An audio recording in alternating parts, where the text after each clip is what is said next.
আর যারা পিআরকে অপোজ করে, চাচ্ছে না, পিআর না আসলে 200 সিট পেতে পারে, এবং 200 সিট পেলে পরে টোটাল রাজত্বটা তারা পার্লামেন্টে করবে। পিআর আসলে কিছু সংখ্যা ঢুকবে, এবং পিআর আসলে কিন্তু একটা শক্ত বিরোধী দল হবে। বাংলাদেশের ট্রেডিশন কি জানেন? দ্বিদলীয় রাজনীতি। তারা যখন ক্ষমতায় থাকেন, যে দলটা যখন এই দুইটা দলের মধ্যে, তার 5 বছরের যে রেপুটেশন হয়, পরের চান্সে তারা ভোট দেয় আরেক দলকে। দ্বিদলীয় রাজনীতি। এই দ্বিদলীয় রাজনীতি তাদের একটা অলিখিত আন্ডারস্ট্যান্ডিংও আছে বলে আমার কাছে মনে হয়। কারণ আজকে যে আওয়ামী লীগ বিতাড়িত হয়ে গেল, তার সাথে জাতীয় পার্টি দোসর পর্যন্ত খুব একটা বিরোধিতা কিন্তু নাই। যারা বিরোধ করলে পরে বড় একটা কিছু হয়, তারা কিন্তু বিরোধিতা করছে না। তারা যেমন বলতেছে আওয়ামী লীগকে নিষিদ্ধ করবে কি করবে না, সেটা জনগণের দায়িত্ব, জনগণ চিন্তা করবে। জনগণ যদি ভেক্টর।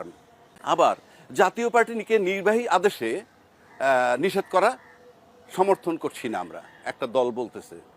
নির্বাহী আদেশে তো জামাতের রাজনীতি বন্ধ করা হয়েছিল, তখন তো এই কথা কেউ বলে নাই। আমি জামাতের রাজনীতি পছন্দ করি না, ব্যক্তিগতভাবে যদি বলেন। জামাতের রাজনীতি বন্ধ করে তখন আপনারা কথা বলবেন না, আবার জামাতকে যখন প্রয়োজন হবে তখন আপনারা ব্যবহার করছেন। জামাতকে ব্যবহার করে ক্ষমতায় গেছেন, তাদেরকে মন্ত্রী পর্যন্ত বানাইছেন। তখন কি তারা রাজাকার ছিল না? এই 53 বছরে এই দেশের জনগণ সেটা দেখছে। নিউ জেনারেশন এখন আর এই সমস্ত কথাই নাই। এই মুহূর্তে বাংলাদেশের নির্বাচন হলে একদলীয় শাসন কায়েম হবে, স্বচ্ছ, একদম পরিষ্কার।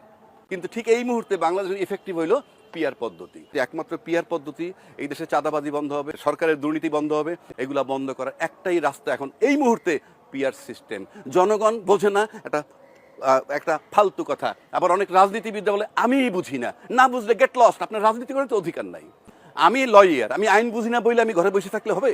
সুতরাং আমি জনগণকে উদ্বুদ্ধ করতে চাই, গো ফর পিআর সিস্টেম।